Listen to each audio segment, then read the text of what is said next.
Ladies and gents, boys and girls, happy Monday, November the 13th, 2023. Hope you are all doing well.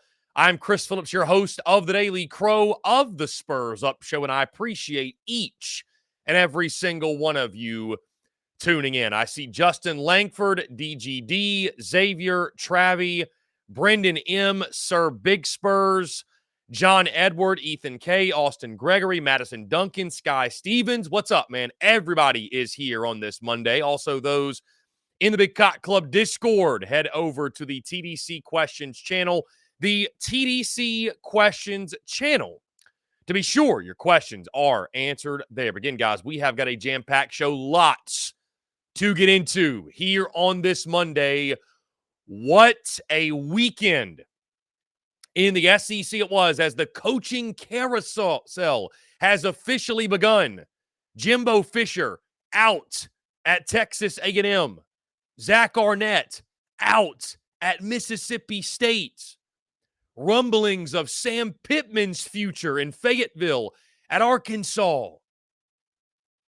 Feels like things are just getting started in the SEC. Guys, again, thank you all so much for tuning in. Again, like I mentioned, jam-packed show. We are going to discuss the firings of Jimbo Fisher at Texas A&M and Zach Arnett at Mississippi State. Of course, guys, it's Victory Monday. I'll give you my full thoughts, my reactions to South Carolina's 47-6 throttling of the Vanderbilt Commodores over the weekend. Also, we play a game I like to call Monday Morning Quarterback as we look back on all the action, the weekend that was in the SEC.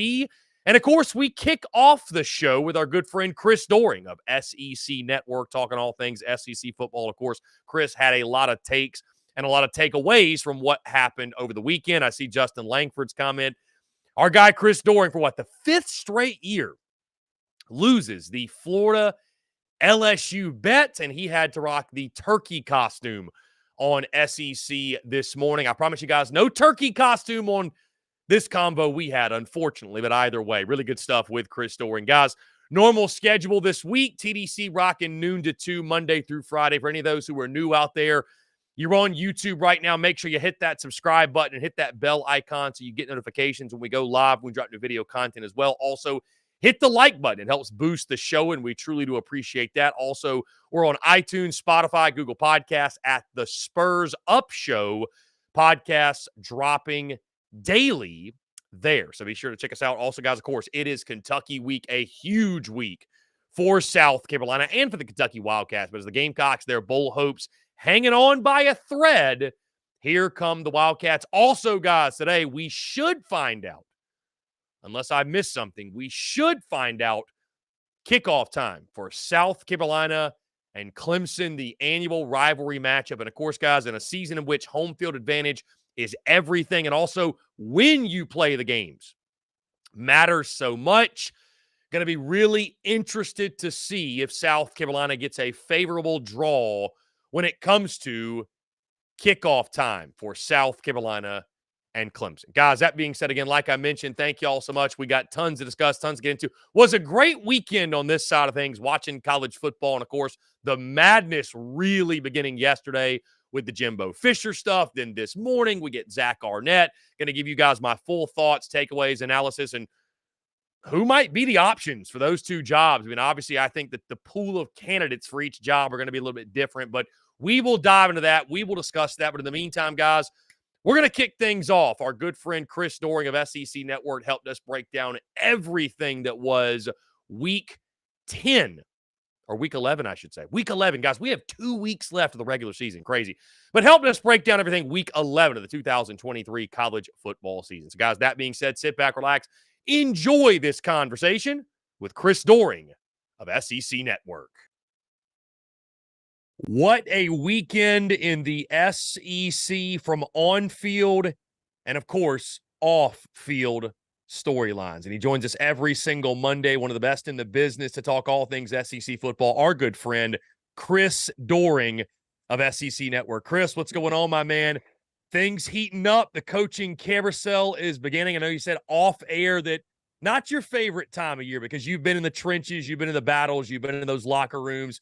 You know how much work goes into it, but I guess 'tis the season, my friend. What's going on? How's it It going? is. Hey, man, good to be back with you. It is interesting because I've talked an awful lot about my time as a player in the NFL. 10 years in the NFL, got cut 10 different times, got cut any number of ways you could have been cut, and I just always I have some sort of empathy for those that kind of go through that. And I know that's part of the business, and I know that Jimbo Fisher's walking away with a significant amount of money not to coach, but I just go back to that press conference back in December of 2017. Seemed like such a great fit, in both sides. The resume for Jimbo Fisher seemed like exactly what A&M needed. A&M with the financial support and the facilities, it seemed like everything that Jimbo Fisher needed. And here we are, in 2013 with nothing really to show for any of that money, not even a single SEC West championship. So I understand the bottom line business. He had 4 or more losses in 5 of his 6 seasons. Texas A&M was not paying him that exorbitant amount of money to be average, basically to be the same guy that Kevin Sumlin was. But I do have some empathy for him, and what that means to have not gotten the job done, and his family's implications. More so maybe just the assistants too. The assistants are the ones that aren't making that same amount of money, aren't getting a big parting gift, and have to now find new jobs, new homes for their kids, new schools for them to go to. It's tough business side of it, man. And Chris, I heard on your clip you mentioned on SEC Now the hiring when it happened in 2017. It felt like the perfect fit, right? You're talking about a guy who'd won a national championship. He had the pedigree, right? Of course, the expectations sky high. Texas A&M literally presents him with a trophy that had a blank date on it for when, not if, but when they would win the national championship. So, Chris, we'll jump right into it. Just when you heard the news, your immediate reactions to it, were you surprised? I mean, we knew this was a possibility, but coming at this point in the season, what was your immediate reaction to the news? Yeah, let me take you back to Saturday night because I was asked by some of our producers and coordinating producers my availability on Sunday for a show on some breaking news. I assumed it was going to be a coaching firing. Did not think it was Texas A&M. They were at that point up by about 40 on Mississippi State. So I was actually thinking it was probably going to be another team that had not looked very good earlier in the day on Saturday. And then to find out this morning when I woke up that it was actually Jimbo Fisher that was being relieved of his duties. Not surprised. I mean, we've talked about this. I feel like the last couple of years about the buyout, about the money that the A&M boosters have, about the fact that they haven't really had anything that really resembled the success that they were expecting. But I think the timing of it was a little interesting, particularly coming off a big win last night or Saturday night against Mississippi State.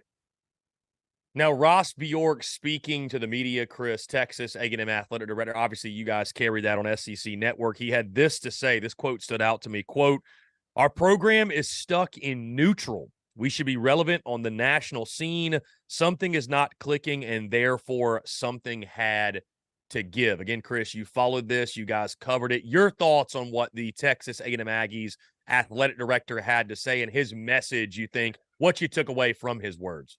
You know what I took away actually, before we talk specifically about A&M, some of our stats and information group packets in preparation for the show tonight showed the last couple years winning percentage. The lowest teams in the conference included, besides Vanderbilt, my alma mater, Florida, Texas A&M, Auburn, Arkansas. I mean, you're talking about some well-funded programs there with a lot of history of success.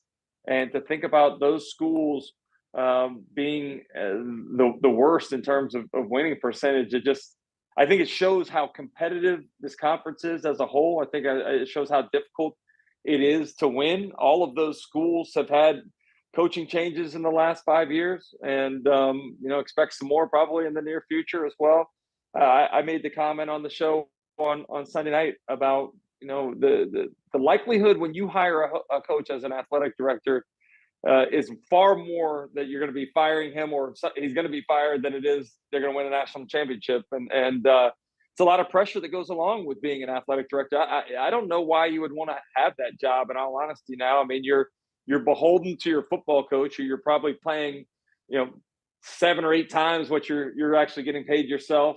Nobody's ever happy in the fan base, and it's more times than not, trying to just keep everybody pushing in the same direction. But this, Chris, we've all had those instances where the fan base is completely fractured, and there's really no positive. It gets to a point where it's just become so toxic that you have to kind of make that change. And they definitely have been stuck in neutral. I don't know what it is. You don't know what it is. Ross Bjork made the comment that he can't put his finger on it, but something's wrong. And at the end of the day, great business people understand, if you know something's not working, it's time to pull the plug now and not let it linger. Yeah, Chris, on that note, it's a great segue. I mean, you just mentioned we don't know, but if you had to guess, just based off of your time around the A&M program, covering the A&M program, talking about it, if you will, I mean, what do you think it was? Was it offensive struggles? Was it cultural issues? I feel like that's something that kind of reared its ugly head over the last couple of years. What do you think Jimbo Fisher's like the reason for his undoing? Because I think that was the most damning thing, right? You look on paper, and I mean, if I gave you a blind test and said, okay, here's all the recruiting classes, who is this team?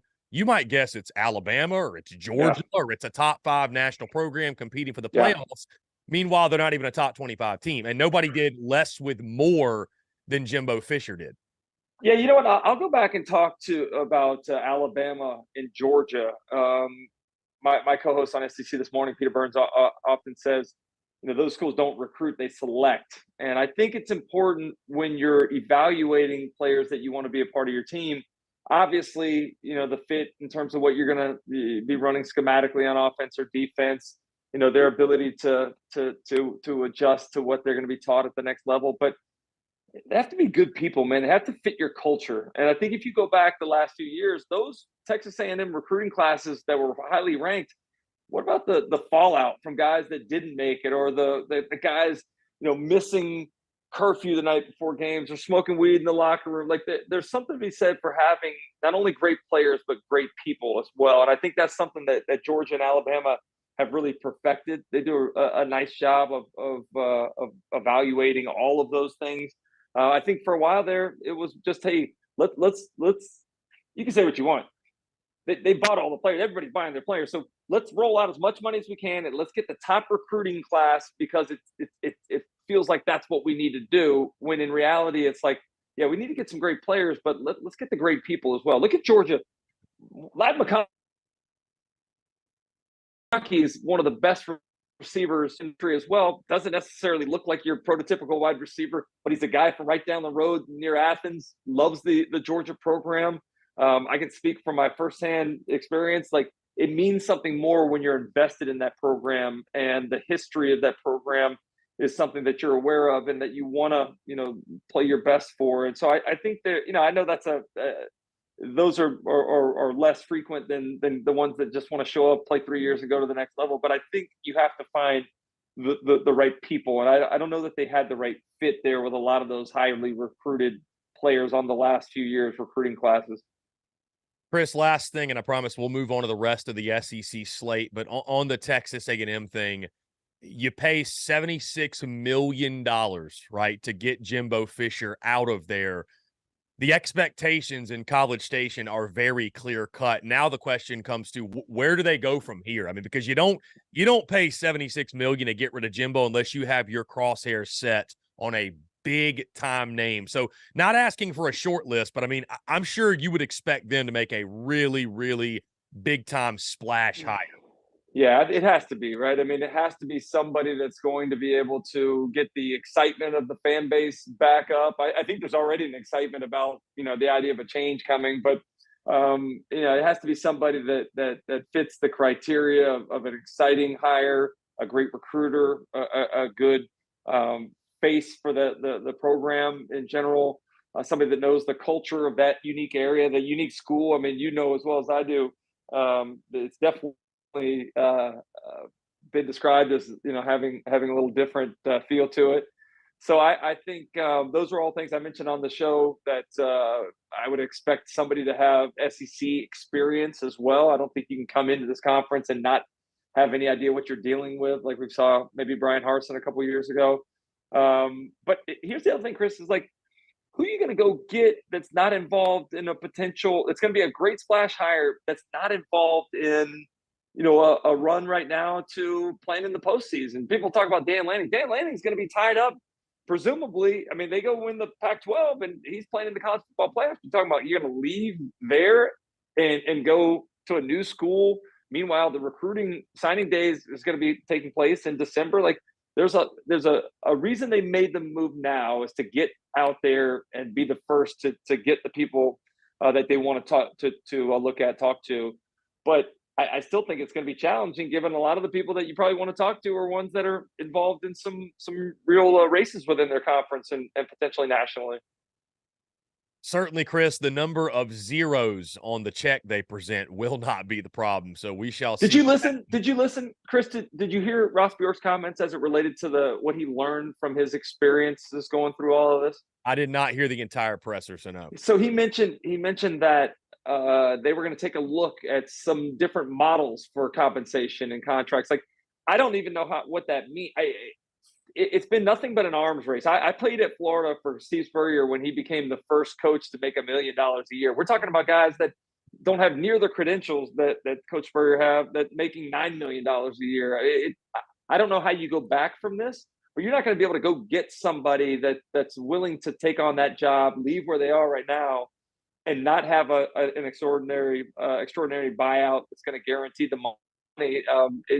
I don't know how we go back from where we are right now with what's transpired with this arms race throughout college football. Yeah, Chris, it feels like in college football, the money really doesn't exist. It's just it's these made up fairy tale numbers. And I mean, it is real, but you know what I mean? Like, it's monopoly money. These schools have an endless amount and they're going to use it to their advantage. The rest of the SEC slate, Chris, some really good games. We'll go to Athens, Georgia first.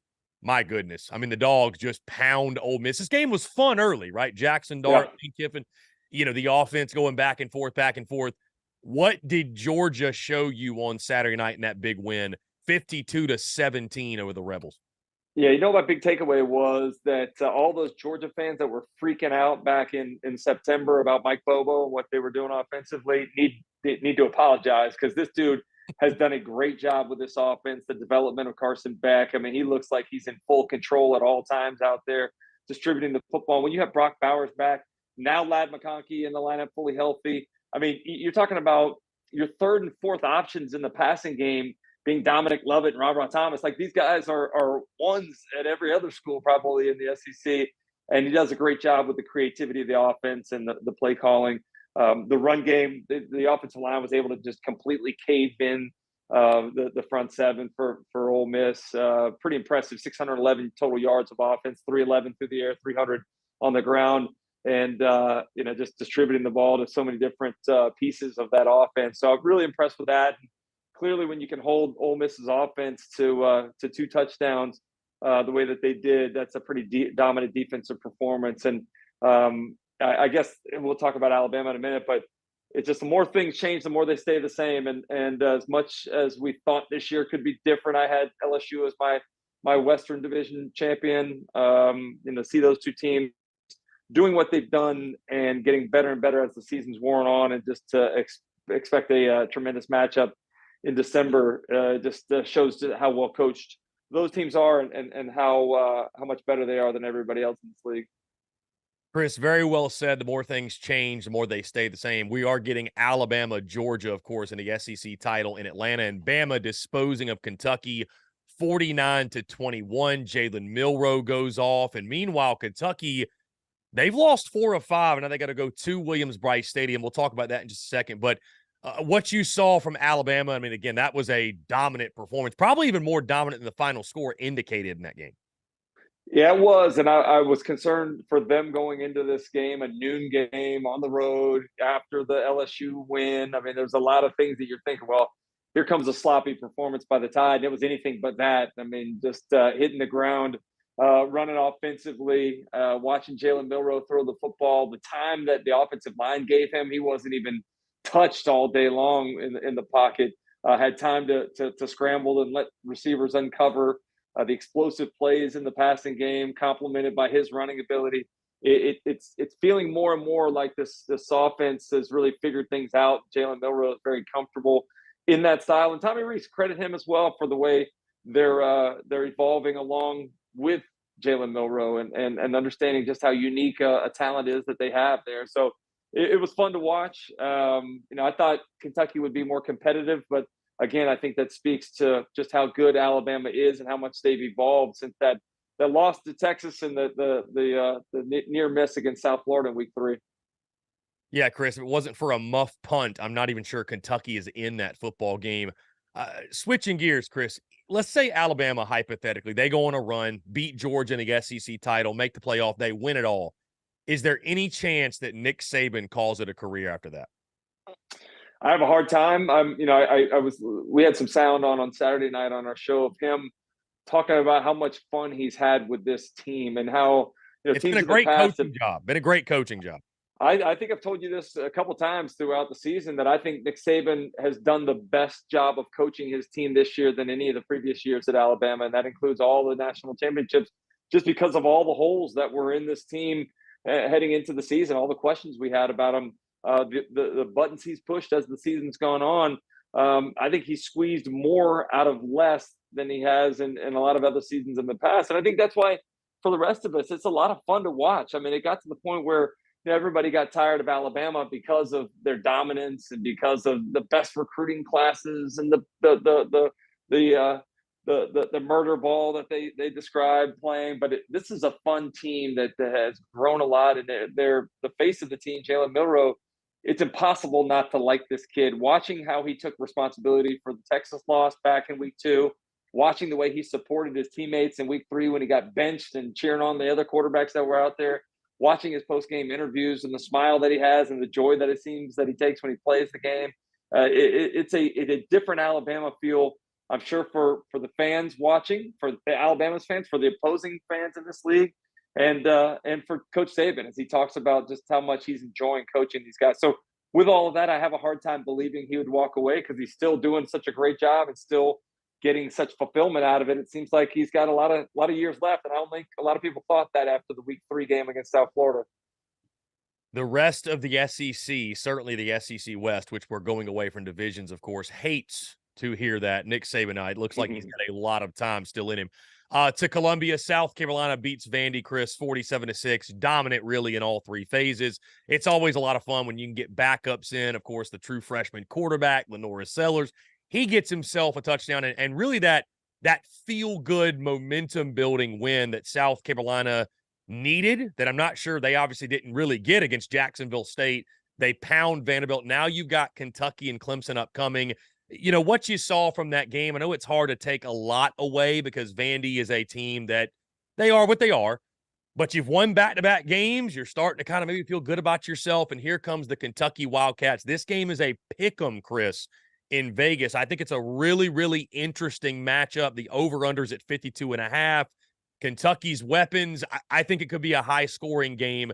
If you have any takeaways from South Carolina's win over Vandy, you can share. But thoughts on that South Carolina-Kentucky game? It's a night game at Williams-Brice Stadium, but I think that's going to be a really, really fun match to watch. And obviously, South Carolina's bowl hopes rest in the balance, if you will. Yeah, first and foremost, I want to go back to what Shane Beamer said after that win over Jacksonville State. It's like, hey, we're not going to apologize for celebrating a win, regardless of who it's against. They needed that game against Jacksonville State to get some momentum going. Now, all of a sudden, you've beaten Vanderbilt, as you mentioned, 2 games in a row that you feel like something's starting to click here. And I know it's against inferior competition and what you'll face the next 2 games. But I mean, we fully expected Shane Beamer to get his team off the mat. I mean, these guys have been doing it for the last couple of years, dealing with injuries this year and still showing up, playing with great competitiveness, great, spirit about, playing the game, watching what Spencer Rattler does to lead that team.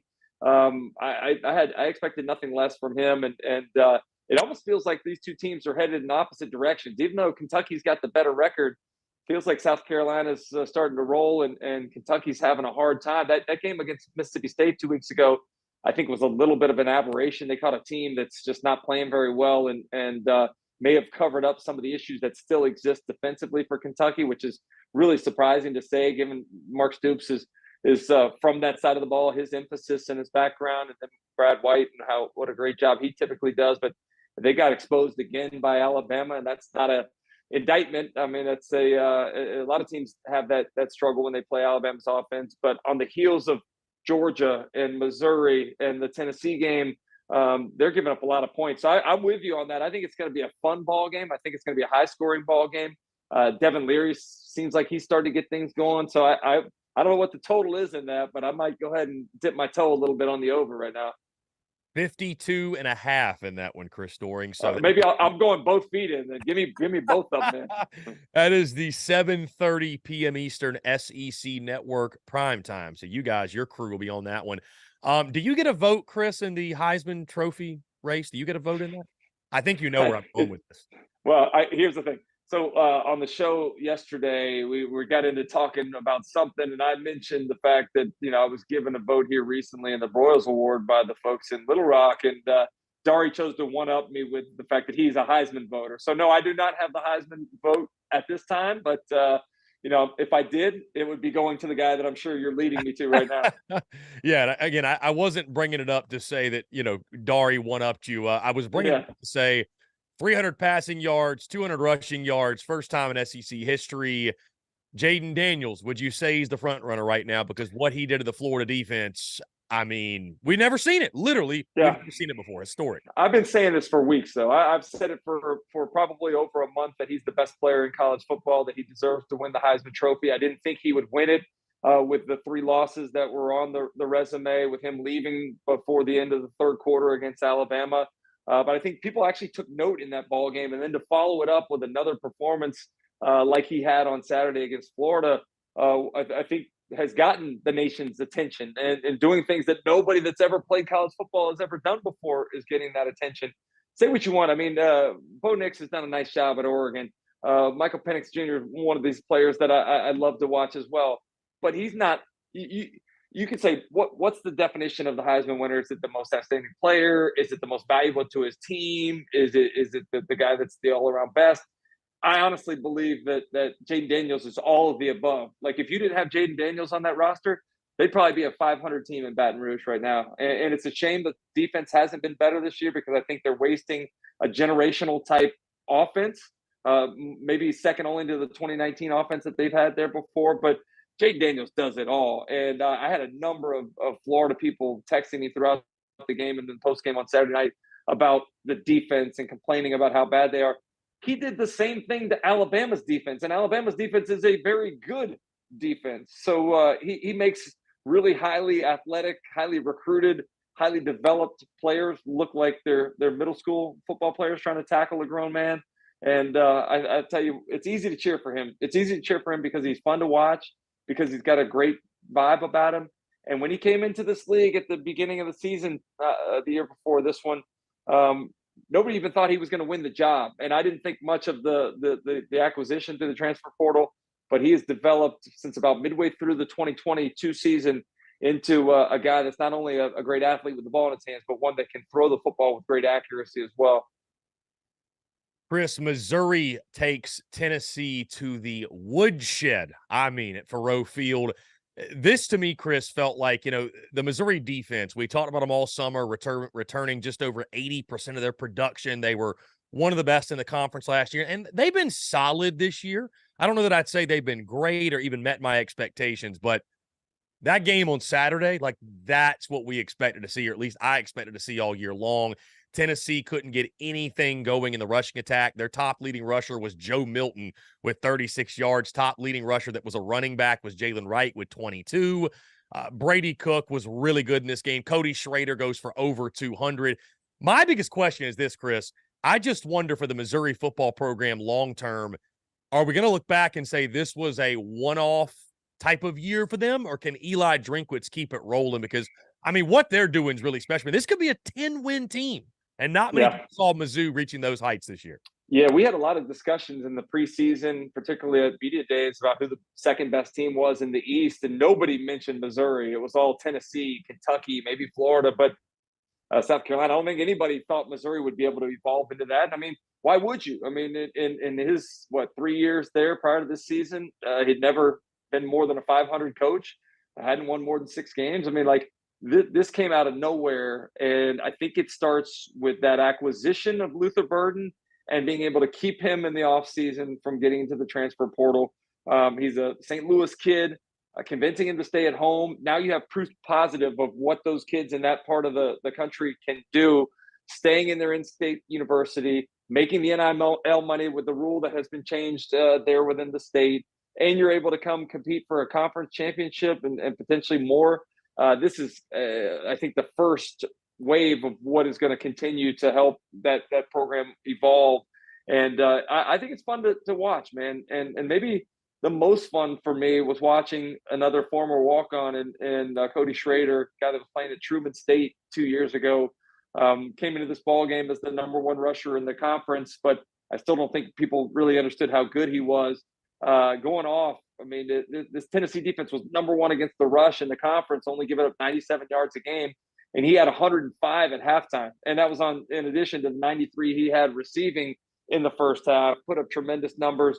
I think true dominance is taking a team, beating them at what they do best. This Tennessee team runs the ball really well and stops the run. And Missouri ran the ball all over them to the tune of 255 yards, I think.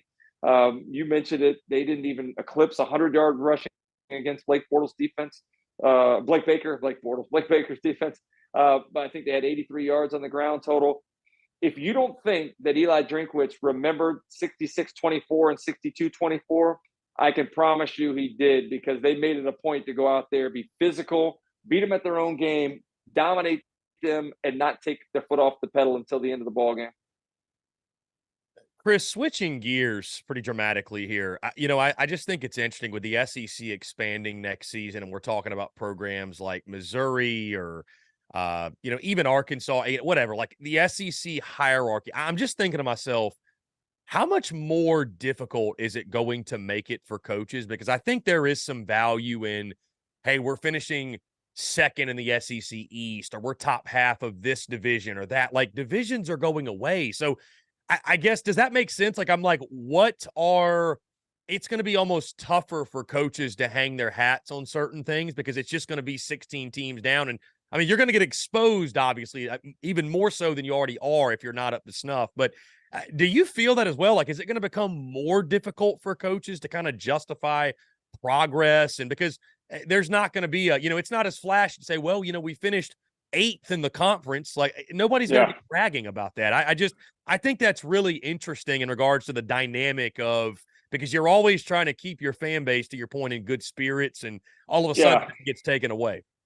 That's a good point. While at the same time, I also think it's going to be easier to help show your fan base that you're doing great things, that you're competitive, because with the expansion of the playoffs, I think it's going to be incredible. It already has been, and it's going to be even more difficult with the elimination of divisions to get to Atlanta.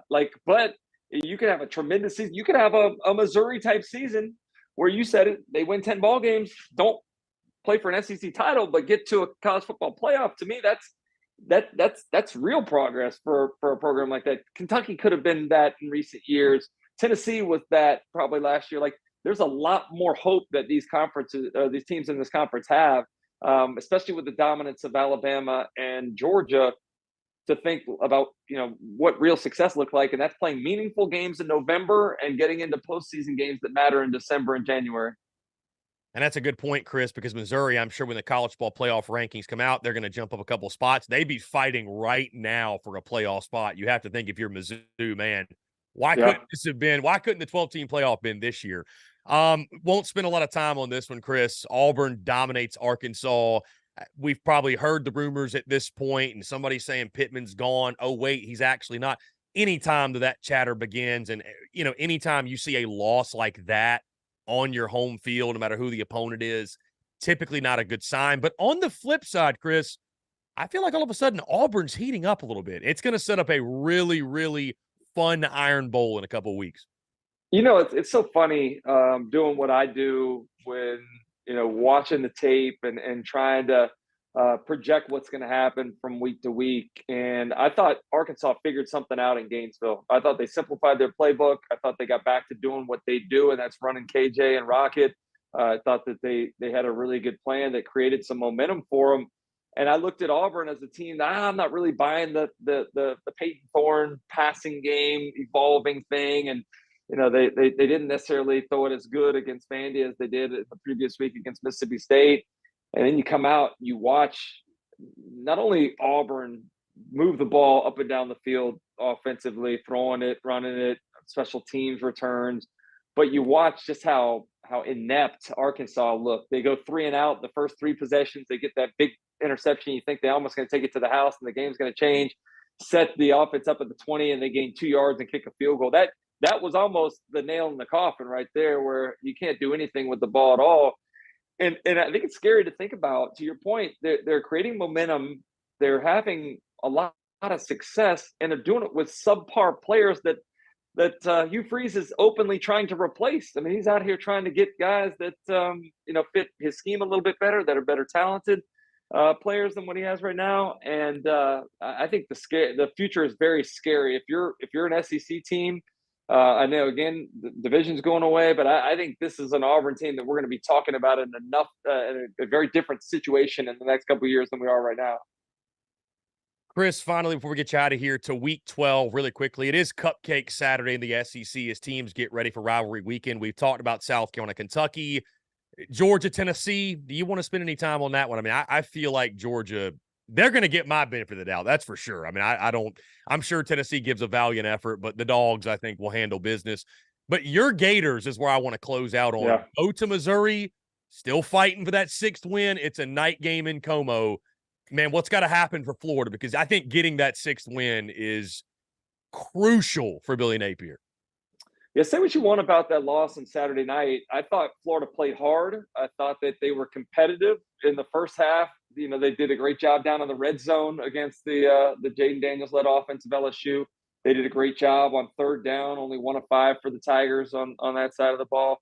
I thought the reversal of the catch by Khalil Jackson, to me, I don't know how there was enough proof that to overturn that. That was a big part in the game.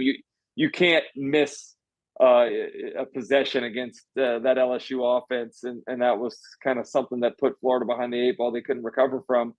But I like what they're doing on offense. I like Graham Mertz a lot. I think he's been one of the real surprises in the conference this year. I think he's got a lot of weapons at his disposal.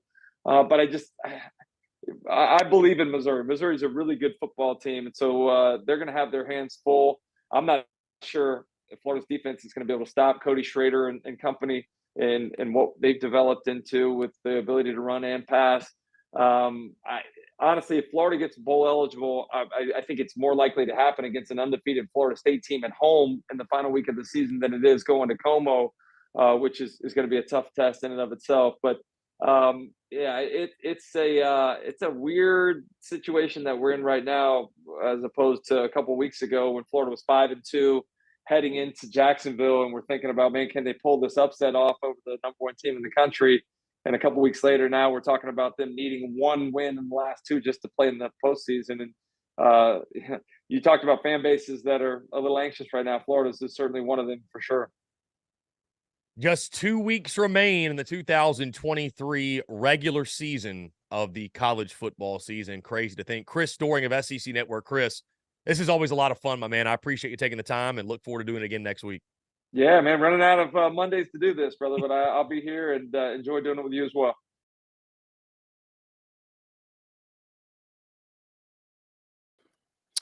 Okay, that was Chris Doring of SEC Network. Really, really good stuff from Chris. Appreciate him every single Monday taking the time to chat with us. Guys, we're going to jump into a quick break. On the other side, it is Victory Monday. I'll talk South Carolina's 47-6 win over Vandy. My takeaways from the victory is South Carolina secures back-to-back wins for the first time this season. All that and more on the other side of this break. You're tuned in to the Daily Crow.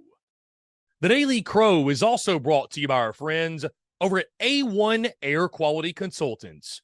Headaches, coughing, running nose while in the office or just in your home. Call A1 Air Quality Consultants to have your air checked today. From Columbia to Asheville, Anderson to Charlotte, they are your breath of fresh air for all of your air quality needs.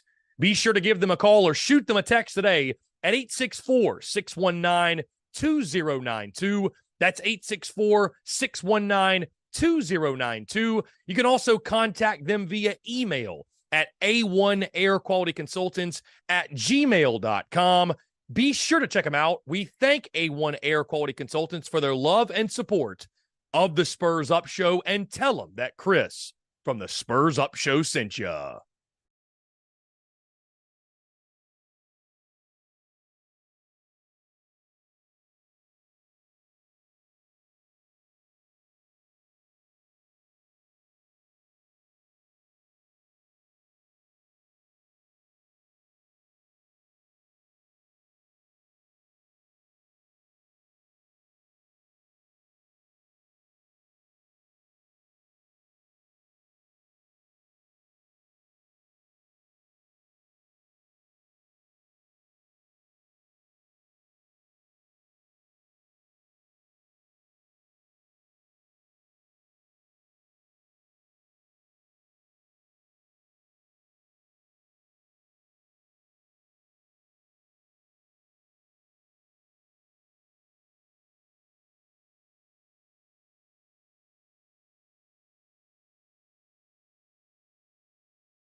Muscle Dougie, ho.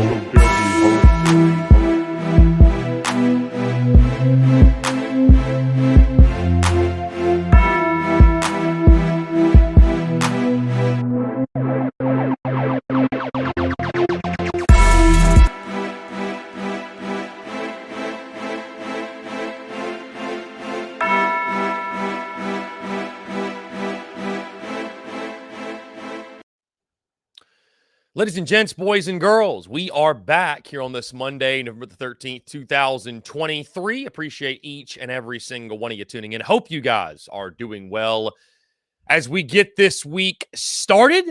Again, guys, I was thinking last night how crazy it is. Just 2 weeks remain in the regular season. This weekend sort of shapes up as a cupcake weekend. There's a couple good games, right? Georgia, Tennessee, South Carolina, Kentucky, Florida, Mizzou, but the rest of the SEC really playing nobodies, and then rivalry weekend, and then that's it. I mean, that's it, man. Then we got championship weekend, then of course bowl season. So there's still a lot of football, but to think that the regular season is about to be in our rear view, really hard to believe. Really hard to believe, and what a season it's been, guys. Again, thank you all so much for the love, for the support. TSUS would not be what it is, what it's becoming without your love and support. Guys, that being said, we're going to jump right into it. It is Victory Monday for South Carolina football. Gamecocks get a 47-6 win over the Vanderbilt Commodores, and these are my top takeaways from that game, guys. I'll probably be pretty short, sweet, and to the point with this one.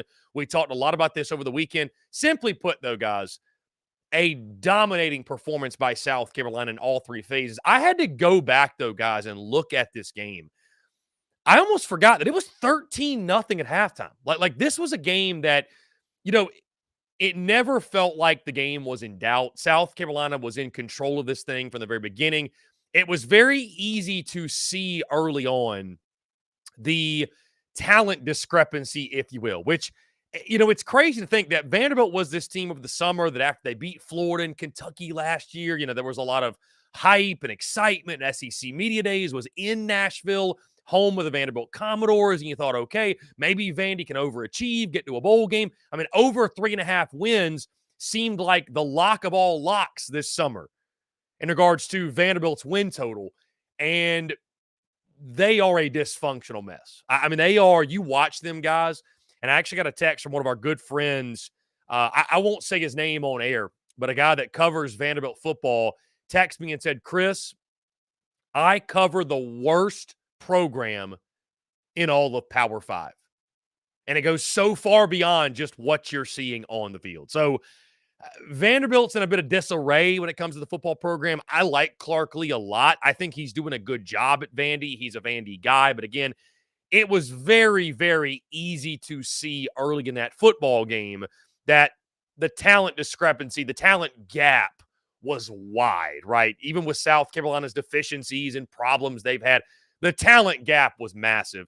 A cold, wet day in Columbia, South Carolina. Again, guys, Gamecocks just dominate in all 3 phases, offensively, defensively, and special teams. You look at this football game, guys. I mentioned special teams. We'll start there, by the way. Beamer ball comes up big for South Carolina. Finally, the Gamecocks get that momentum-changing special teams play. There's been some notable plays this season. It's not like it's been a sum-zero game for Beamer ball, but it hasn't had the effect and hasn't had the impact that it had last year where you looked at it and said, okay, South Carolina, without a doubt, won that facet of the game. And to get that blocked punt, to get that scoop and score, yes, it was big in South Carolina's win over Vandy, but guys, why I think that's so important is all of a sudden now, you've got Kentucky and Clemson, 2 games that you're already an underdog in one against the Cats, most likely going to be an underdog against Clemson. So you need to pull in the odds of Vegas 2 upsets. How are you going to do that? Well, special teams is a great way to steal a facet of the game, to serve as an equalizer in the ball game, right? And to steal a win. And I think South Carolina is going to need that to get the block punt in the Vandy game, to get that confidence maybe back on special teams. I thought that was big, and you're going to need more of that in the final 2 games this season. But, I mean, special teams, you dominated. Offensively, guys, Xavier Legette, congratulations to Xavier Legette. Who would have thought, man? This guy hits 1,000 yards receiving. And I remember over the summer, guys, I remember I said that, and we thought Juice Wells was going to be healthy, right? But I remember thinking to myself, if Xavier Legette has 500 yards or more receiving, he had a wildly successful season. I mean, to call Xavier Legette's season a success is such an understatement that it's not even funny, right? I mean, he's been electric. He's been incredible for South Carolina all year long. So to see him get that 1,000 yards, and especially guys like he's not 100% right now. You can tell Xavier Legette's playing through some things, right? He's banged up, if you will. I mean, he's South Carolina's having to go to him every single game over and over and over, and he just continues to show up. The hot home play offensively, guys, staying on that side of the football continues for Spencer Rattler. He was fantastic in the football game. Had the one bad throw, but again, guys, it was a wet football, cold, rainy day, but 28 of 36, 351, 3 touchdowns, and 1 interception to his credit. But again, guys, he was really good going down the field, making the right decisions. It's just more of the same for Spencer Rattler at Williams-Brice Stadium. Mario Anderson went full beast mode. God, that run that he had where he spun off the Vandy guys and took it the distance, I think 72 yards it was, something like that. A Super Mario type of play in that game. And, guys, again, I feel like we repeat this week after week after week. But it truly is hard to fathom that this coaching staff went as long as they did without realizing that Mario Anderson was truly this team's best option at running back. And he's going to have to carry even more of the load, guys, as now Juju McDowell is out for the season with a broken collarbone. That emerged Saturday from the running game. So, unfortunately, Juju McDowell will be out the rest of the year. Mario Anderson and Dontavius Braswell, the true freshman, they'll both shoulder the load for the rest of the season. But again, guys, a really solid day for the Gamecocks offensively. I mean, you go down the board, guys, and just look at the statistics. I mentioned Rattler. I mentioned Mario, 9 carries, 102, a touchdown. Obviously, guys, Lenoris Sellers, one of the big talking points. He had the 1 carry for 36 yards and a touchdown, the touchdown run where he showed that physicality. He did not throw the football in this game, but, how can you watch that kid? We talked about this in the postgame. How can you watch that kid and not be excited about the future of that position at South Carolina? You look at the receiving guys. Joshua Simon continues to be a big-time piece for this offense. 6 catches for 65 yards. I thought Amarian Brown looked really good.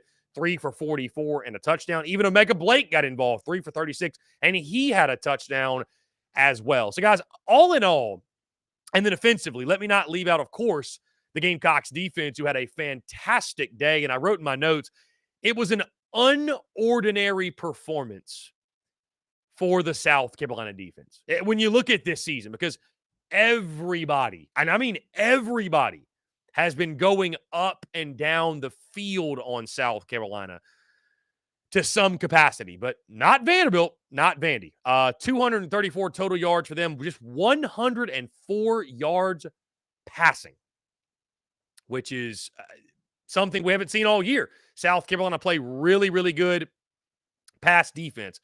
130 yards rushing. But guys, like I said, early in that game, you could just tell that Vandy, on a cold, wet day, right, they had a lot of success with these big explosive plays downfield. I think they were one of the best in the country entering that game at plays 20-plus yards, right, what have you, these explosive plays.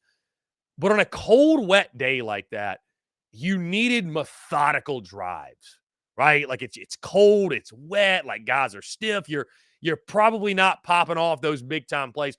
You needed to win with nickel and diming down the field and fundamentals, and you were going to have to sustain drives.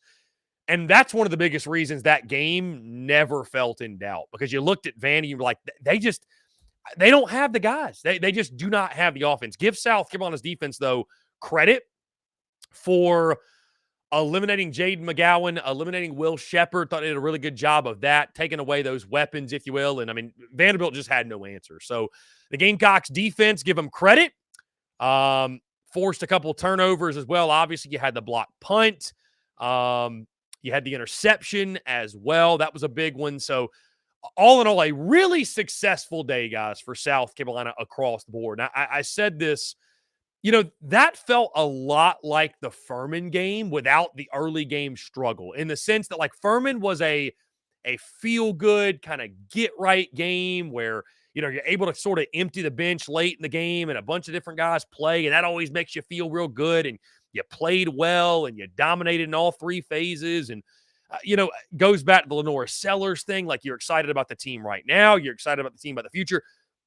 With that being said, though, what does this really mean heading into Kentucky and Clemson, right? South Carolina, for the first time all season long, has won back-to-back games.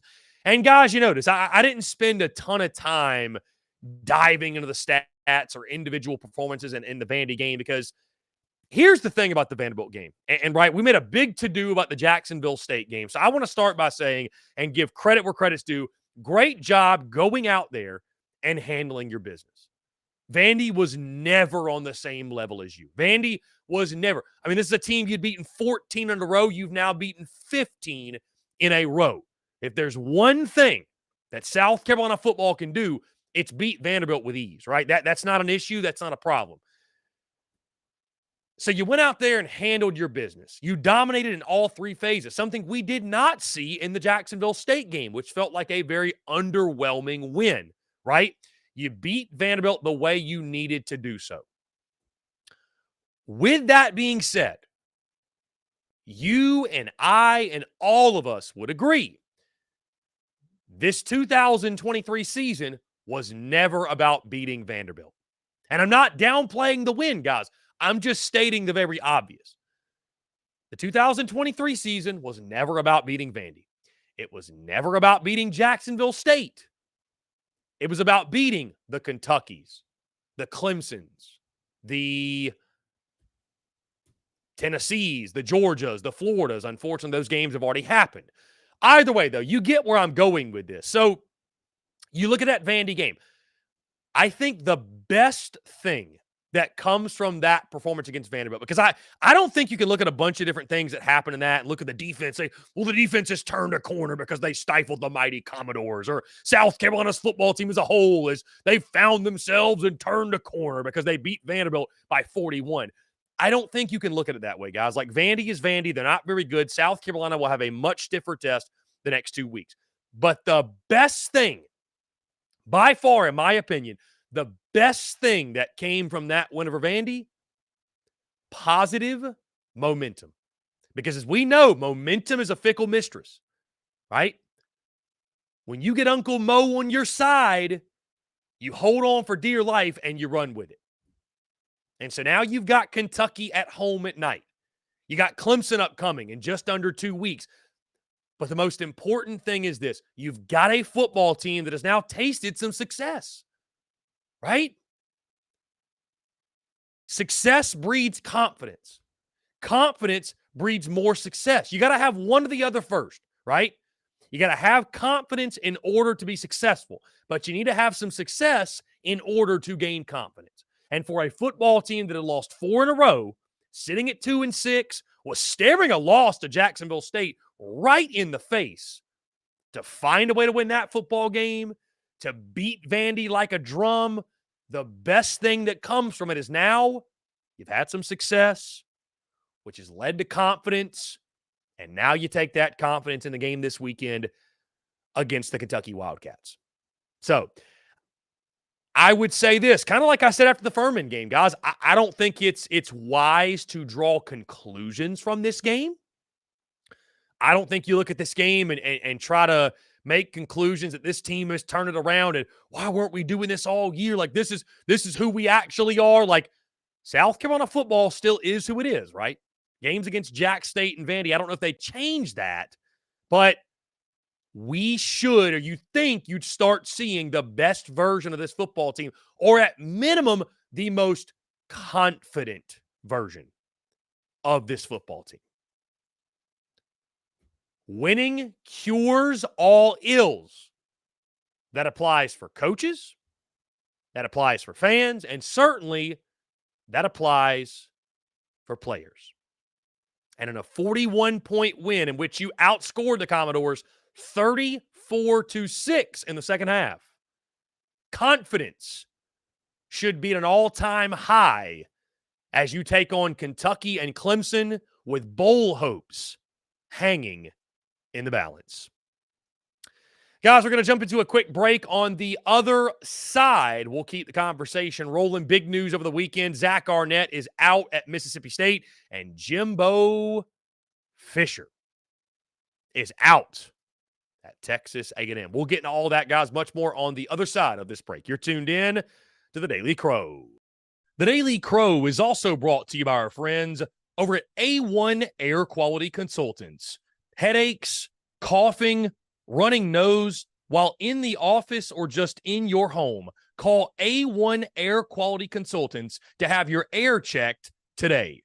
From Columbia to Asheville, Anderson to Charlotte, they are your breath of fresh air for all of your air quality needs. Be sure to give them a call or shoot them a text today at 864-619-2092. That's 864-619-2092. You can also contact them via email at a1airqualityconsultants@gmail.com. Be sure to check them out. We thank A1 Air Quality Consultants for their love and support of the Spurs Up Show, and tell them that Chris from the Spurs Up Show sent ya.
Muscle doggy ho.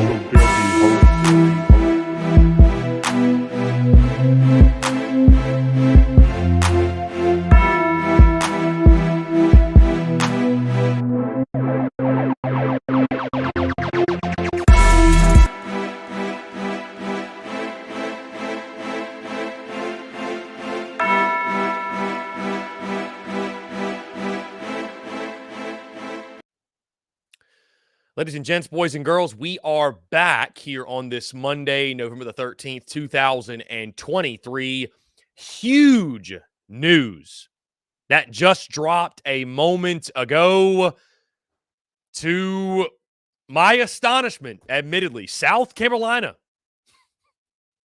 gets back-to-back 7:30 p.m. Eastern Time kickoffs, back-to-back night games to close out the 2023 season as South Carolina and Clemson is a 7:30 kick on the SEC network. How about that? Well, I mean, guys, you couldn't ask for a better scenario, right? You've beaten Jacksonville State, you dominated Vandy, and now you got back-to-back night games on your home field. Does it mean everything? Maybe not, but it means a lot. Ironically enough, and these are stats, these are facts. I'm just pointing this out. Ironically enough, and I posted the stat this morning. Okay? I posted the stat this morning that Shane Beamer, in the Shane Beamer era, we can find this here. In the Shane Beamer era, guys, South Carolina is 11-2 in home night games. 11-2. Ironically enough, both of those two losses came in year one, and the irony in that, one of those losses was to Kentucky, and one of those losses was to Clemson. South Carolina's next two opponents. So it's going to make for a wild finish. I mean, Williams-Brice Stadium is going to be electric this weekend, but it's going to be a madhouse when Clemson comes to town. So big news, guys. The Palmetto Bowl is a night game at Williams-Brice Stadium, a 7:30 kick on the SEC network. And yes, folks, the grind for the Gasparilla is real. The grind for the Gasparilla is a very real thing. Guys, before we get into Monday morning quarterback, my full reactions from week 11, hey, we're going to go ahead and get into this, man. What a weekend. I mean, the coaching carousel, we were waiting. Okay, who's going to be first? Is it going to be Pittman? Is Jimbo Fisher safe? Like, what about this? All hell has broken loose, and the door has been kicked down when it comes to the coaching carousel as Texas A&M yesterday officially fires Jimbo Fisher. Mississippi State this morning officially firing Zach Arnett. Guys, let's start with Jimbo. A $76 million buyout. A&M said, no matter. We got to make this move now. And I commend A&M. I really do. Listen, the moment you know that a guy is not the guy, no matter what reasons you justify for keeping him or her in that position, you are delaying the inevitable. No matter what the money says. And guys, our good friend Chris Marler's mentioned this. You hear others. Like, the money in college football is like made up anyways, especially at a place like Texas A&M. Guys, Texas A&M has basically got unlimited money. Think about how much money they're spending right now. $76 million on a buyout. Granted, not all $76 million is getting paid at once, but still, to fire Jimbo, pay him what he's owed in the next 60 days, and then hire a new coach, it's going to cost them about $30 million. They need about $30 million in free-flowing cash to make this happen. So money was never an issue for them. And, you know, I think you look, guys, just realistically, I don't think it's all that surprising. I mean, Jimbo Fisher's job status, guys, it was one of the leading storylines going in this season. You knew there had to be a step forward. And I think there's any number of reasons you can pick of why Jimbo Fisher was relieved of his duties. But I go back to this. There's no coach in America who did less with more than Jimbo Fisher. Guys, you look at the facilities. You look at the fan support. You look at the tradition. I'm not talking about trophies. I'm talking about overall tradition of what it means to be an Aggie, the 12th man, Texas A&M as a whole, right? You talk about the booster support, the financial support, the NIL opportunities. Then you look at recruiting. Guys, if I gave you a blind resume test and just showed you the recruiting classes, you would think, oh, this is definitely Alabama. Oh, this is definitely Georgia. This is definitely Ohio State. Those are all top 5 teams. No, this is Texas A&M, who can't stick around the top 25. And so we knew winning 7 or 8 wasn't going to get it done. Like, there had to be real progress shown, right? You went out, thought you made a good hire with Bobby Petrino. I think that was a really smart, resourceful hire. That was a good hire. You go out and get Bobby Petrino to fix the offense. That was the problem in 2022. You had to win at least 9 games this year. You had to show signs of this is a program on the rise, and you just didn't do that. I thought Ross Bjork, the Texas A&M athletic director, by the way, hell of an AD. We've seen some bad ones throughout the SEC. We could argue there's a not so great one in Columbia, South Carolina right now. Listening to Ross Bjork, I thought he was fantastic in delivering his message as a leader, in delivering his message of high standards and expectations. Thought he was respectful, obviously, but did a great job of just identifying, hey, like, we're stuck in neutral. This program is stuck in neutral. And we had to make a change. Like, there's a standard of excellence. There's a standard in College Station, and the standard wasn't being met. Now, I know that a lot of people will look at Texas A&M and say, why do they have such crazy high standards and expectations? And, they've never really won much of anything. They haven't won championships consistently in over 80 years. They haven't won a conference title since 1998. Like, why? And guys, I just think, again, I mentioned it earlier, when you look at the resources and what's being invested, right? When you look at what Texas A&M is investing, again, I commend them, because there's a lot of programs out there that will just say, you know what? We're not historically good, so we get it. We're going to be understanding about it. Texas A&M's like, hell no. We want to win. Our desires to win, not just win 8 games, win national titles. I think also, guys, you look at Texas A&M from folks we've talked to around the program and close to it, and we heard about this, right? When Texas A&M played South Carolina, you can go out and get all the talent you want, right? Go get the best players in the country. But if they're not good people, if they're not held to a standard and abide by it, and your culture is fragmented, right? We get so tired of hearing this word culture. We get so sick of hearing it. But I tell you what, if you don't get your culture right, if you don't handle your culture, it can ultimately be your demise. And I think for Jimbo, that was just another thing, man, where it was just like, it's this fragmented culture, this toxic sort of culture behind closed doors. You couple that with just flat out losing games, guys, just losing games. Again, not maximizing the talent that you brought in. Losing close ball games, losing games on the road. You couldn't win on the road. I think it was like 7 or 9 straight. Texas A&M has lost in true road games. Just didn't get it done. And here's the thing, guys. When you're making that kind of money, when you're making $9 million a year, when you get a 10-year, $95 million extension that he got in 2000, what was it, into 2020 or beginning of 2021 or what have you, when you are making that kind of money, there's no room for error. There's no justification of, well, my quarterback got hurt. You're making too much money to make excuses. And at the end of the day, that was the downfall. Now, where does Texas A&M go from here? Again, I commend them making a move. Jimbo wasn't getting the job done. The program was stagnant. The program had stalled. I think we could all see that watching Texas A&M. But who do you go get is now the question. And guys, I'll say this. You don't pay a coach $76 million in buyout money unless you got a whale in your crosshairs. Like, Texas A&M, this is going to be a splash. I don't know who it's going to be necessarily. but it's going to be a splash.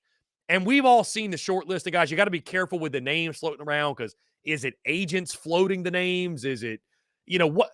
Some of them are real, some of them aren't, right? So, like, Dan Lanning is going to be a really popular name over at Oregon. Why would he leave? He's also got a massive buyout at Oregon as well. So it's like he's got a great thing going.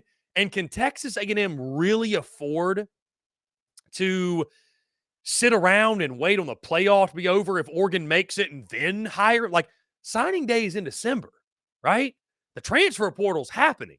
The next signing day is in February. So, like, you don't have a lot of time to at least kind of keep this thing together somewhat, right?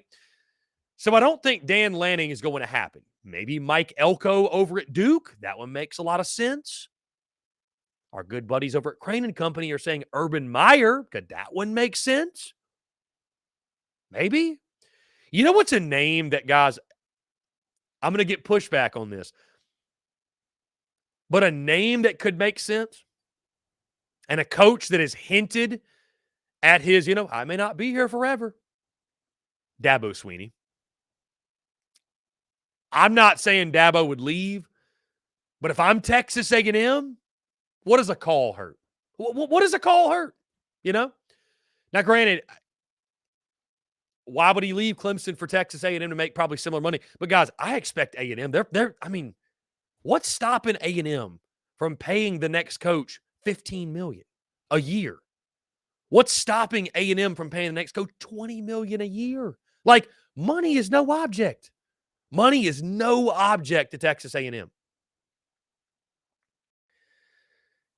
So it's going to be very interesting, but I do not see A&M taking a flyer on somebody. Or this is, you got rid of Jimbo to go out and get the guy.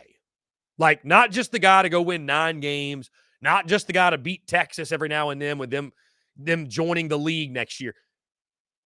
You are going out to get the guy to win the SEC and, better yet, win the national championship. Who is that guy? So it is going to be wildly fascinating who Texas A&M targets. The coaching carousel, the rumors are always a lot of fun, but it's going to be very interesting to see who they target. But if I'm Texas A&M, I'm making Dabo Swinney say no. There's a couple guys I'm making say no, right? So I am very intrigued to see who A&M is going to target, guys. Also, 2 coaches fired over the weekend.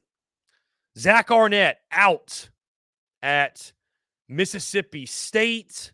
Oh, by the way, the other name, I couldn't think of this one. Mike Norvell, a name also popping up for the Texas A&M job. Kalen DeBoer at Washington, another one. Some of these I think obviously, again, more realistic than others. Dan Campbell from the Lions, Dan Quinn from the Cowboys. Those don't make a lot of sense to me. But whoever they go after, it's going to be very interesting. They got the money to pay him. Again, back to the Zach Arnett at Mississippi State thing. I feel for Zach Arnett here. I do, because he was put, guys, he was put in an impossible situation. He was, man. You have the passing of the late, great Mike Leach. And I think Zach Arnett was put into a position he should have never been put in the first place. Like, why Mississippi State didn't take more time to go out, like, to do a thorough search. And I understand in the grieving process, right, all the Bulldog Nation was grieving. It hit everybody really hard. It was out of nowhere, unexpected. Zach Arnett was looked at as a guy that was, hey, who can just hold the thing together? Who can galvanize us in this time of peril? That guy was Zach Arnett. Guys, we had our good friend Stephen Stingray Ray on the show. Noted Mississippi State fan. And he said it over the summer. Zach Arnett is a short-term solution. He's not the guy for the long term. He is a Band-Aid on a bullet hole. He is not the guy that's going to be here for the long term. Little did we know it wouldn't even last the full first season. But I feel for Zach Arnett, man. He was just put in such a ridiculously tough situation. And For Mississippi State, you look at the record this year. I mean, you look at their football team, guys, and the whole try to reinvention of the air raid stuff. Like, there were a lot of things that went wrong. But again, I have a hard time bringing the hammer down on Zach Arnett because, again, he was asked to do a lot and asked to be the guy to keep this thing together. And it was just so much of a tougher job than I think he could have ever imagined. Now, that being said, Zach Arnett is probably the hottest defensive coordinator name out there right now. LSU, Southern Cal, and I'd expect South Carolina will all be giving him a ring and clamoring for his services, and we'll see where he goes. But what does Mississippi State do now? Names like that I've heard that are floating around. Gus Malzahn, who's over at UCF. Mike Gundy, who's over at Oklahoma State. I think Jamie Chadwell could work there. Jamie Chadwell's a guy who's going to get a big-time job. So, for Mississippi State, I just, I think the thing that Mike Leach did such a good job of, guys, is he brought a unique identity to Mississippi State because it's a tough place to win. Let's call it what it is. Mississippi State is a really, really, really hard place to win, right? Dan Mullen did it better than anybody else. Hey, maybe they give him a call. It's not like he's doing anything else other than chilling and fishing and talking ball on SEC Network, I think, every now and then, or ESPN or whatever. But it's a very hard job. I mean, it's a very hard job. That being said, you can win there. But I think Mississippi State having their own unique brand and unique identity, I think that was really good for them under Mike Leach. So they've got to find a guy, that CEO type of head coach. You're going to hear that a lot, by the way, over the next couple of weeks. CEO. Everybody's going to say that when they're talking about coaching searches. But you need to find that kind of guy. You need to find a guy that can bring his own identity, put his own spin on things, while also embracing the culture and the tradition of Mississippi State and everything that Bulldog Nation offers. But, I think there's some names out there that make sense. Obviously, I don't think Mississippi State is going to get the top of the top, the creme de la creme, if you will. But good on, by the way, both of these, Texas A&M and Mississippi State, for getting out ahead of things. Guess what? All of a sudden, these two jobs, they're the big-time jobs that are open, right? There's some others, like San Diego State, I think, is one. But, these are the two big ones right now that are open. And so they get to make the first calls. They get to reach out to their people first. They get to make moves before anyone else. So, like I mentioned, guys, when you know the guy is not the guy, if you don't make the move, you're simply delaying the inevitable, no matter what the excuse is. So kudos and commending Texas A&M and Mississippi State for doing what they felt was necessary. Two very interesting situations. Going to be a lot of fun to follow who those two teams hire in the coming weeks and months. Guys, so we're going to jump into a quick break. On the other side, we'll dive into everything week 11 in the SEC and our fun game I like to play, Monday morning quarterback, here on this Monday, November the 13th. All that and more, guys, on the other side of this break. You're tuned in to The Daily Crow. The Daily Crow is also brought to you by our friends over at A1 Air Quality Consultants. Headaches, coughing, running nose while in the office or just in your home, call A1 Air Quality Consultants to have your air checked today. From Columbia to Asheville, Anderson to Charlotte, they are your breath of fresh air for all of your air quality needs. Be sure to give them a call or shoot them a text today at 864-619-2092. That's 864-619-2092. You can also contact them via email at a1airqualityconsultants@gmail.com. Be sure to check them out. We thank A1 Air Quality Consultants for their love and support of the Spurs Up Show, and tell them that Chris from the Spurs Up Show sent ya.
Mash your doggy hoe.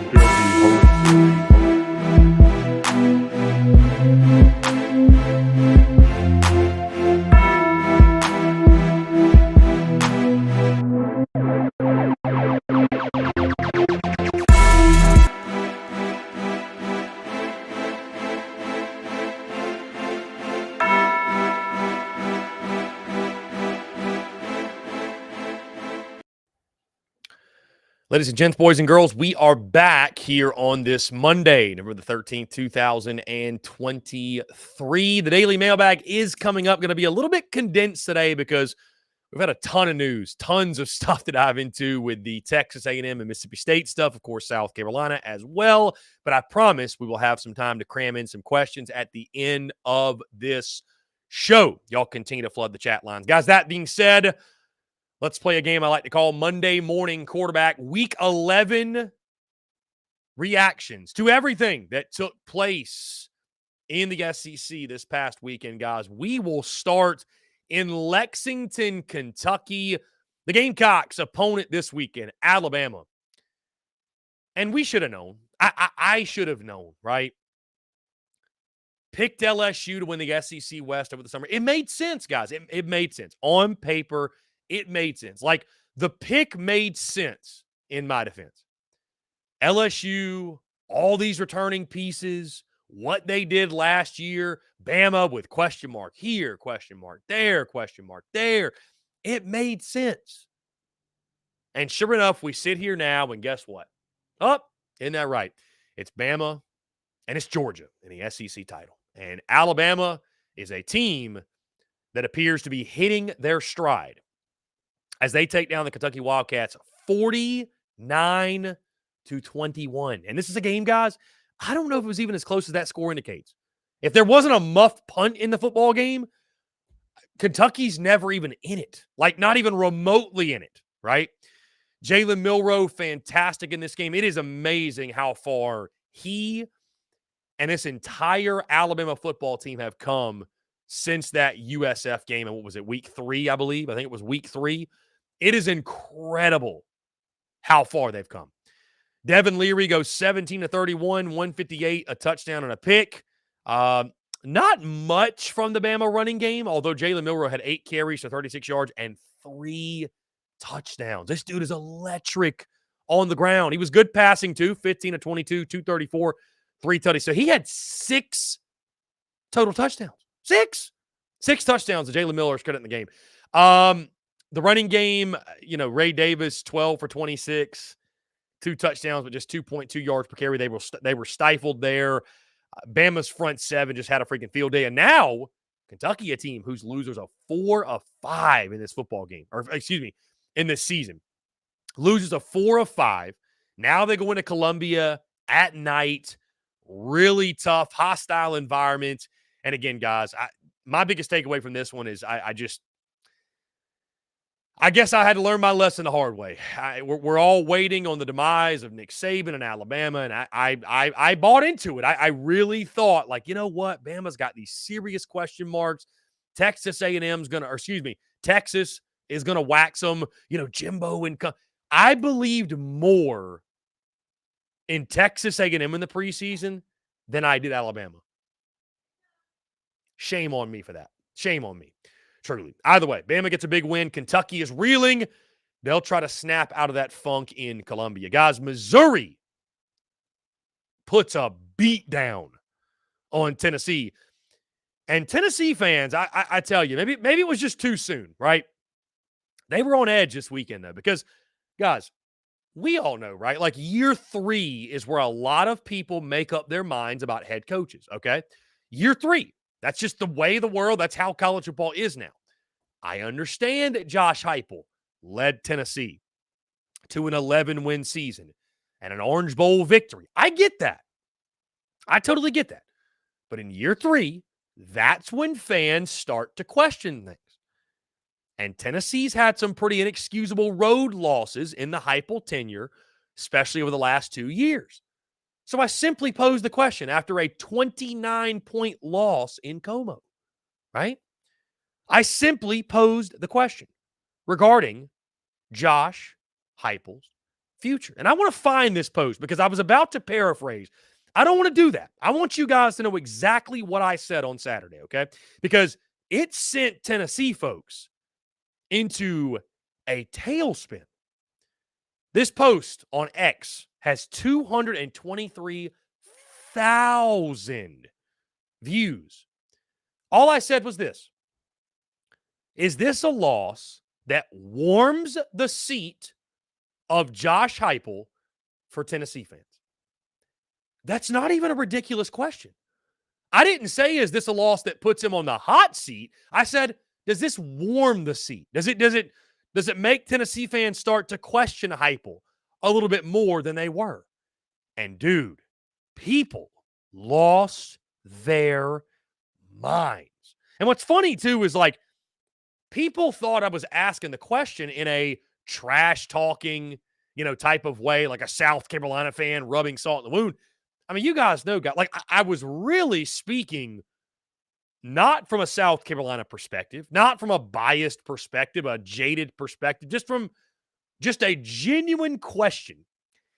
And Tennessee fans, boy, again, I guess it was way too much, way too soon because they did not appreciate it. Either way, and you get it, right? When you look at the game, you look at what happened, this was just a pure beatdown. I mean, Tennessee away from Neyland has no clue. They have no idea. Game was close at half, 13-7, but Mizzou just runs away with it. Cody Schrader with a career day, 35 carries. You don't see many guys getting 35 carries anymore. 35 carries for 205 yards, 5.9 yards per carry.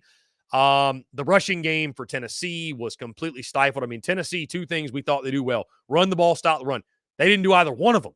Mizzou dominated the line of scrimmage. Brady Cook was fantastic. 18-24, 275, touchdown on a pick. Joe Milton, 22-34, 267, touchdown on a pick. I mean, he's all right. He was okay. But Missouri just out-physicaled. They out-physicaled Tennessee in this one, flat out. And I think Eli Drinkwitz took some of those previous beatings to Tennessee very, very personally. That's at least how it looked. And guys, all of a sudden, Missouri could win 10 games. 10 games. 10 wins is very realistic. Very realistic. We're talking about they've got Florida this weekend and Arkansas the next. They're going to be favored in both. What a job by Eli Drinkwitz, man. I mean, I tell you, I don't know if he's going to win it, but Drink should win Coach of the Year. Drink should win Coach of the Year in the SEC. I just, the job he's done, it has been, who saw it coming? Who saw it coming, guys? To Fayetteville, Auburn takes down Arkansas 48-10. Guys, it's I hate to say this. It's typically results like these that when they start happening, your coach gets the boot, right? Like South Carolina fans have seen this firsthand. At the end of the Muschamp tenure, these blowout home losses, that's typically when the wheels start turning. Those with, real influence, the boosters with money, aka influence, they start getting upset. They start creating ultimatums. They start making threats, if you will. That's typically when action takes place. And so, again, I think it's a matter of when, not if, Sam Pittman is let go. On the flip side, though, Auburn all of a sudden they're getting hot. Auburn's getting hot. Got a cupcake this upcoming weekend. And you got the Iron Bowl. Who knows, man? Who knows? Going to be a fun one at Jordan-Hare. But again, Auburn, just a dominating win. And Arkansas, I cannot believe. I thought Auburn would win this game. But, guys, I thought this was a coin flip, 50-50, close game.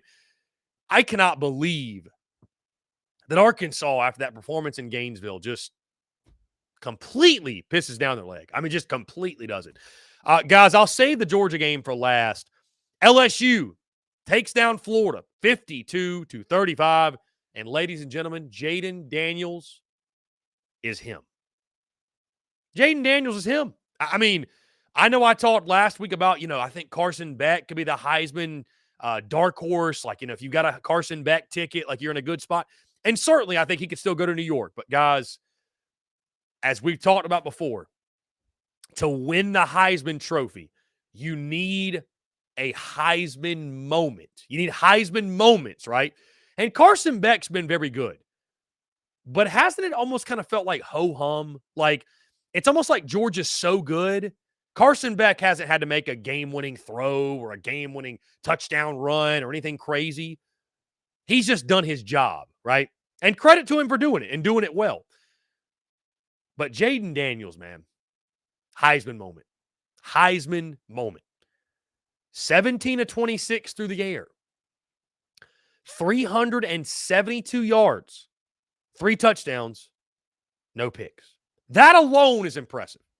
Guys, he ran the ball 12 times for 234 yards and 2 touchdowns. 19.5 yards per carry. Those are video game numbers. I would challenge anybody out here listening, when the new NCAA comes out on PlayStation or Xbox or whatever, when the new NCAA comes out, go to your creative player, build him up, or play a game with whoever you want and try to duplicate those numbers. That'll tell you how hard it is. That was the Heisman moment for Jaden Daniels. Like that was the Heisman game. I don't know at this point, unless somebody else does something crazy down the stretch, there's still time. I don't know how you give it to anybody else. I really don't, guys. I thought Florida fought in this game. They battled. I mean, Florida was literally, let's see, they were up in this game at one point in the third quarter, and LSU turned it on the second half, 35-21. They outscored Florida. But, I mean, Florida fought. I mean, this was always going to be a tough game, guys. Graham Mertz was very good, 26 of 38, 311, a touchdown, no picks. They ran the ball pretty well, 18 for 99, 3 touchdowns with Trevor Etienne. Montrell Johnson, 16 for 70. We knew the LSU defense was not very good, but LSU, too tough at home. You get them in a home game at night, good luck. You know what I mean? Good luck. Brian Thomas Jr., Malik Neighbors, both fantastic. 6 catches for each of them, 150 for Brian Thomas Jr. and 2 touchdowns. 132 for Malik Neighbors, did not have a touchdown in the ball game, but Jaden Daniels is the biggest takeaway from that one, man. I mean, he was electric, and if he's not your front runner for the Heisman, I don't know what you're doing. Guys, what a weird game this is. Texas A&M beats Mississippi State 51-10, and then both these coaches get fired. Like, it just goes to show that the A&M thing, that decision was made weeks ago. Mississippi State, I don't think quite as much, but I think they probably after that game said, you know what, now's the time to do it. No better time than the present. It's funny. It's like that game is just completely overshadowed now by what's happened off the field. So not even a 41-point win could save, as I drop the mouse here, not even a 41-point win could save Jimbo Fisherman. Guys, finally, Georgia takes down the Ole Miss Rebels by a final score of 52-17. This game was fun for about 5 minutes. And then Georgia turned on the heat. One of my big takeaways, guys, from this game, like I'm just watching the game, right? And I'm like, Georgia is starting to, and maybe it's a little bit late for this, but Georgia has that Bama effect where beating Georgia is already hard, right? Like they've got elite talent at every position. But when people play Bama, you hear them say all the time, hey, don't play the logo, play the man. Don't play the logo. You're not playing the logo this week. You're not playing the trophy case. You're playing the team, the coach, what have you. Georgia's becoming, though, there's more to them than just playing the team. Like it's becoming such a daunting task for these teams. It is such a mentally daunting task because everything Georgia is Kirby Smart. And, I mean, they were brilliant. I mean, guys, Mike Bobo has done wonders with the offense. 18 of 25 for Beck, 306, 2 tutties, a pick. Again, Jackson Dart starts out, I thought, pretty decently early. I thought Ole Miss did some nice things. And, man, I mean, the Dogs just talent shines, guys. Talent shines. You heard Lane Kiffin talk about that, in the post game saying that they've got 24 5-stars. We got 2. And some people didn't like that comment about, well, why are you going to put the players on blast? But I mean, it's just real. We heard Shane Beamer do this 2 years ago. They've got like 100 5-stars. Like, we heard him say that. Now, do you say that out loud? I mean, you can have an argument whether you should say it out loud, but it's just the reality, man. And Georgia on their home field at night, they're going to be nearly impossible to beat. So the Dogs passing a big test. We said this is the hard part of Georgia's schedule. We're going to learn a lot about the Dogs. Hey, we learned a lot. All right, another big test passed by Kirby Smart's team as they continue to stand at the very top of college football. Guys, we're going to jump into a quick break on the other side. We'll close out the show with your questions, your comments, your voicemails, and more here on this Monday. Guys, you're tuned in to The Daily Crow. The Daily Crow is also brought to you by our friends over at A1 Air Quality Consultants. Headaches, coughing, running nose while in the office or just in your home. Call A1 Air Quality Consultants to have your air checked today. From Columbia to Asheville, Anderson to Charlotte, they are your breath of fresh air for all of your air quality needs. Be sure to give them a call or shoot them a text today at 864-619-2092. That's 864-619-2092. You can also contact them via email at a1airqualityconsultants@gmail.com. Be sure to check them out. We thank A1 Air Quality Consultants for their love and support of the Spurs Up Show, and tell them that Chris from the Spurs Up Show sent ya.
Muscle doggy ho.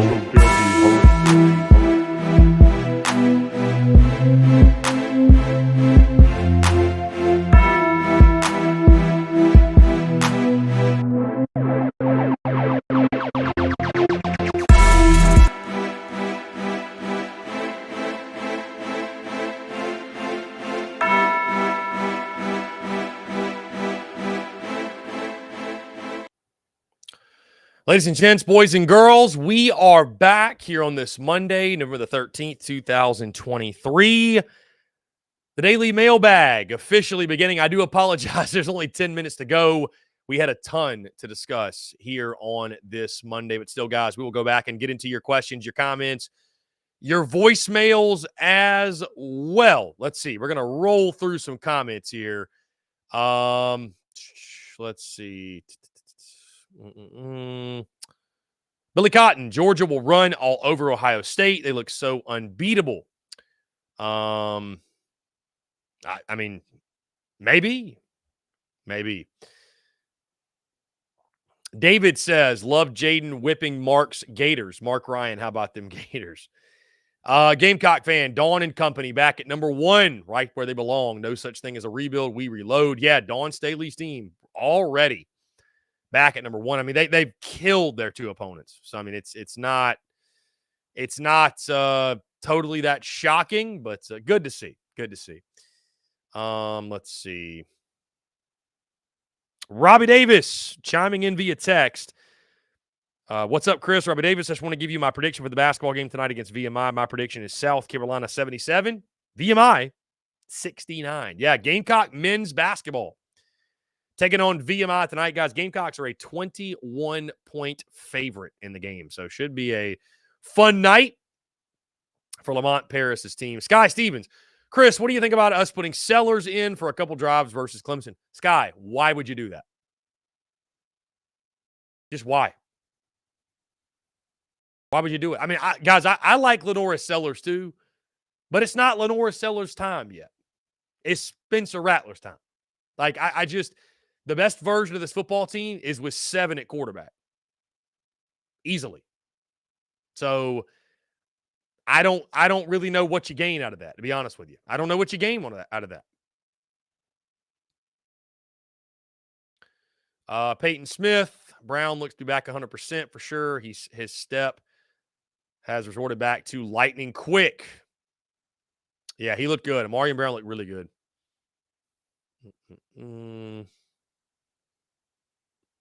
Timothy Farmer, do you think South Carolina is going to beat Kentucky this Saturday? That was a good game against Vandy. I will have my pick later in the week. Definitely going to be a fun game, though, for sure.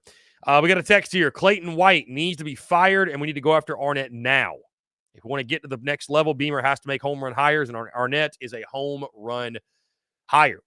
That's a good point, man. I don't know, guys. I think we all know what needs to happen. I'm not I don't know. I just don't know. Like, I'm not convinced Beamer's going to fire Clayton White. I don't know. I think it's going to happen, but I mean, would anything shock me? Not necessarily. So it definitely feels like the no-brainer thing to do to fire Clayton White, and Zach Arnett will be a great hire. A great hire. Frank says, hot seats, only getting hotter. Jimbo got fired for just making bowl games. School and fan base have high standards. Well, I mean, Frank, again, man, welcome to the NIL transfer portal era. I mean, Frank, listen, if you're going to ask the common fan to invest even more than they have before, right? And that's what's happening with collectives and NIL. Like, hey, we need you to give more. You got to give more. You got to give more. And then you're going to pay a head coach $9 million a year. Frank, people are going to want and expect returns on their investments. And they're not going to wait around forever to get them. I mean, Jimbo was in year 6. Year 6. Or was it year 7, actually? Like, how much longer do you need? You know? How much longer do you need? It doesn't take forever, right? It doesn't take forever. So, But again, man, it just, with the type of money that's being thrown around, the type of money that's being invested, that's why you see changes like that happening. Gavin, do we keep Clayton White if we hold both Clemson and Kentucky to 0 points? Would it happen? Sure. Is it going to happen? Hell no. Gavin, zero, negative a zillion chance the Gamecocks hold Kentucky and Clemson to 0 points, right? So, hate to kill your hypothetical, but yeah. Coach Ford says, I would like for us to hire a proven head coach, or at least a head coach that can attract proven offensive coordinator and defensive coordinator. So, Coach Ford, are you ready to move on from Beamer? Is that what you're saying to me right now? Austin Gregory, you have to imagine that Garrett Riley's regretting his decision to leave TCU when he did now that the A&M job is open. I mean, Austin, he could still leave. I guess I get what you're saying in the sense that, like, he's not maybe quite as hot a commodity as he was. Austin, even if he was at TCU, man, even if he was, like, I think you got to think bigger. Like, I think they're going to go bigger, man. Like, if you've never been a head coach before, Austin, I don't see A&M rolling the dice in that respect. I just don't see it. If you don't have proven success as a head coach, that'd be crazy to me to go hire a guy, to spend $76 million to buy out a guy, and then go hire someone who's never been a head coach before. Like, this ain't a Shane Beamer roll of the dice type of hire. This is you're going to get the national championship guy. That's what makes the Jimbo thing so maddening, is like, he checked all the boxes for them. He checked all the boxes. So, yeah,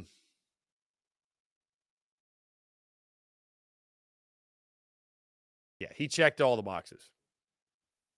But it didn't work. Didn't work out. Let's see. Coach Ford, what game besides Florida has the D lost for us where the O was great? I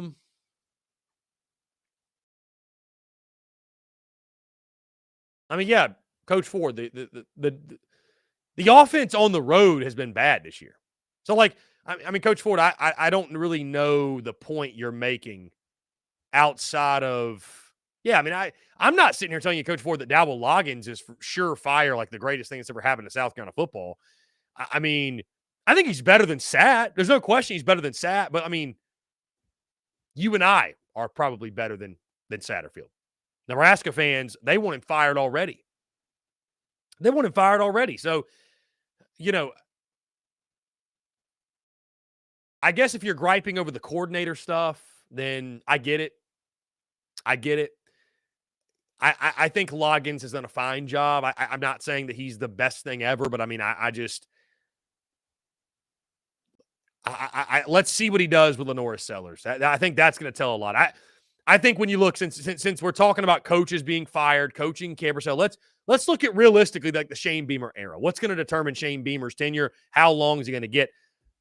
I think Shane Beamer's going to get till 2025, guys. Here's why. Next year, more than likely, Lenora Sellers is your starting quarterback. He is a redshirt freshman at that point who has played very limited action. Cleanup, mop-up duty, right? So you're going to have a redshirt freshman quarterback. You're still going to be retooling on the lines of scrimmage, right? Offensively and defensively. And your schedule is a gauntlet. And I mean, guys, I think Lenora Sellers has a bright future at South Carolina. But are we really expecting Lenora Sellers next year to be better than Spencer Rattler's been this year? I mean, are we? So I don't think you're going to fire Shane Beamer in a year in which he's got a redshirt freshman quarterback, brand new pieces, what have you. But 2025 will be the tell-all. That will be the end-all, be-all. Okay, are you winning games? What are you doing with Lenora Sellers? Are you getting the most out of him? And that'll be it. If you're still only winning 5 or 6 games, or, getting blown out in some games, not showing progress in 2025, I think that'll be it for Shane Beamer. And I'm not telling you that's what's going to happen. I think that's the realistic timeline, though. I just you wait and see what, because I tell you this, the heat will be on because everyone in this fan base has determined that Lenoris Sellers is the chosen one. That Lenoris Sellers is the next greatest South Carolina quarterback. The only thing that could deter that path or mess him up is bad coaches. That's it. The only thing. And so if Lenoris Sellers goes out next year and doesn't live up to hype and isn't quite as good, nobody's going to blame Lenoris Sellers. Everyone's going to blame Dowell Loggins. Everyone's going to blame Shane Beamer. So will they be able to withstand that? You know, Frank, I mean, again, if you go 5-7 next year, does the chatter happen? I still just, Frank, don't think. I think Shane Beamer's going to be safe in 2024. I really do. I really do. I think 2025 will be the year that will be the determining factor for Beamer's future. Let's see. Austin, I understand the hyper on Sellers. However, the fair expectation when it comes to playing a redshirt freshman quarterback after Spencer Rattler is that there will be a drop-off. To not expect that is to set yourself up for disappointment. And Austin, that's a conversation that nobody is ready for. Anyways, we'll save that for 2024, right? We'll save that for 2024. Austin Gregory also says, Dabo to Texas A&M sounds insane until it isn't. I mean, I'm just saying, who knows? Who knows? Mike from Spartanburg in the Big Cock Club Discord said, how does Beamer have ties to Starkville? Well, Mike, Shane Beamer coached at Mississippi State under Sylvester Croom long time ago. He also met his wife, Emily Beamer, there. So they started their family, I believe, in Starkville. So, you know, people have floated that out there. Is it possible that Beamer's on the short list? He could go be the head coach. Guys, I don't see that. No shot. No chance. No chance do I see that. I don't see that in the slightest. Mississippi State is a very similar job to South Carolina. It is like the South Carolina of the SEC West in some regards, where the challenges to win are great. It's like, why would he move from one challenging job to maybe even a more challenging job? Why? Finally, guys, we'll take this final question, this final comment. George says, the verdict on the Beamer era will be what he does without Rattler. This will be his team with his recruits. George, it's well said. Very, very well said. Life after Rattler is going to determine Shane Beamer's fate. Guys, that being said, hey, we've hit 2 o'clock. Appreciate you all tuning in. Thank you all so much. And Big Wash, I do agree that South Carolina is a better job than Mississippi State, hence why I said Mississippi State would be a tougher job than South Carolina. Again, guys, appreciate you all tuning in. Make sure you hit that subscribe button on YouTube. Hit that bell icon so you get notifications when we go live. We drop new video content as well. Also, podcast drops daily. iTunes, Spotify, Google Podcasts, wherever you get your podcast. We are on those platforms at the Spurs Up Show. Be sure to check us out. And again, smash the subscribe button. And in the meantime, guys, stay tuned to social media. Content bleeding out of the eyeballs there. Guys, again, thank you all so much. Appreciate you all tuning in. Have a great rest of your Monday, and we will talk to you all tomorrow.